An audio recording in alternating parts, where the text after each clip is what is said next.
Hey everybody, Al Williamson with LeadingLandlord.com. Today I want to bring you something special. I want to talk to you about 3 reasons why rental arbitrage hosts fail.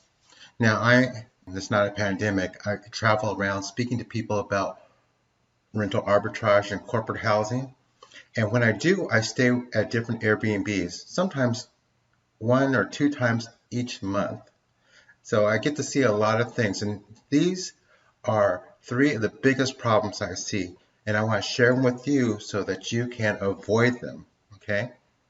So first, what is rental arbitrage? It is when you get a place from a landlord. It could be a boat, it could be an apartment, it could be a house, and then you put your furniture into that place if it's not already furnished, so you have a furnished rental. And then you go and you market that furnished rental to people who are looking for a place to stay, a hotel alternative. And your job is that if your expenses are $1,000, your job is to bring in $2,000, okay? To market from other people, get $2,000 from other people, you pay out $1,000 in your expenses, and you keep the remaining money, in this case, $1,000 for yourself. And isn't that cool? That is cool because you are making money by helping people. So it's pretty cool. So with that said, it's great until it's not. And these are some of the reasons why people fail. And the reason number 1 is that they spend far too much on setup. And why is that important? Let me show it to you this way. If this vertical axis represents money in your piggy bank, how much you're investing or how much you're making in profit, and then this horizontal axis is time, and in this case it's going to be in months. Let's take a look at what the issue is with spending too much money during startup. Okay, so you spend this money, you're making the place look perfect, just like Martha Stewart would, just like you see on TV. And then you make a little bit of money after your income and expenses, which is great. You hit your mark. You did what you thought you're going to do, and you do it again and again and again. But you spent so much, it takes you a long time to recoup your startup costs. Sometimes 16 months. Okay, so let's put a marker right there. What I'm proposing that you limit your startup costs. You set a budget and then you prioritize what you spend the money on. So by limiting it, by reducing how much you spend, then you can make the same amount of profit just like you're hitting your projections, and you break even a lot sooner. That's the point, because you're really profitable after you've recovered your startup costs. That's my definition of being profitable. After you get your money back that you invested, then you're profitable. Okay, then you can use that money for improve your lifestyle, go on vacations, save up for college, pay for cars, and offset your personal housing. All kinds of great stuff. Okay, let's put a marker there. What I'm recommending is that you try to break even in 7 months. So you set your budget for that going into it. By prioritizing your expenses, you reduce your break-even time, and that's great.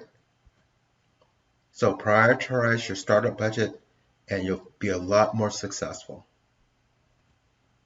Now, the second reason why people fail is that they're way too overconfident. Way too overconfident. This takes some lessons from the palm tree, because the palm trees go through hurricanes and businesses go through stressful times too. All businesses. Sometimes that problem is self-inflicted, and other times it's just because of the way the conditions of the marketplace. Like, who saw this coronavirus coming? Right? So storms will come and challenge your business. Now, the palm tree, how it handles those high winds is it keeps a flexible trunk and it dances in the wind, and it has this root structure of these finger-like roots that spread out wide, a wide network of roots. So it anchors that tree from the wind. And that is what you want to do for your business. You don't want to work by yourself. You want to have a strong networking that holds you in place, that you can borrow money from if you need to, that can give you referrals, that you can bounce ideas off of and see if it's a good idea. That's what you need. And so you need that flexibility, and you need a group to mentor you so that you're not the smartest person in the room, right? So be prepared for emergencies, have some emergency funds, and join a support group. Don't try to do things by yourself. You need a network. The third reason people fail is because they can't feed themselves. So way too reliant on Airbnb and those other online travel agencies. Okay? There's a great saying that says you give someone a fish and you feed them for a day. And that is exactly what Airbnb and all these other VRBO, all these other online travel agencies do. And that is great. You want to use them. Absolutely. They're wonderful until they're not, until you have a vacancy and you don't know what to do, right?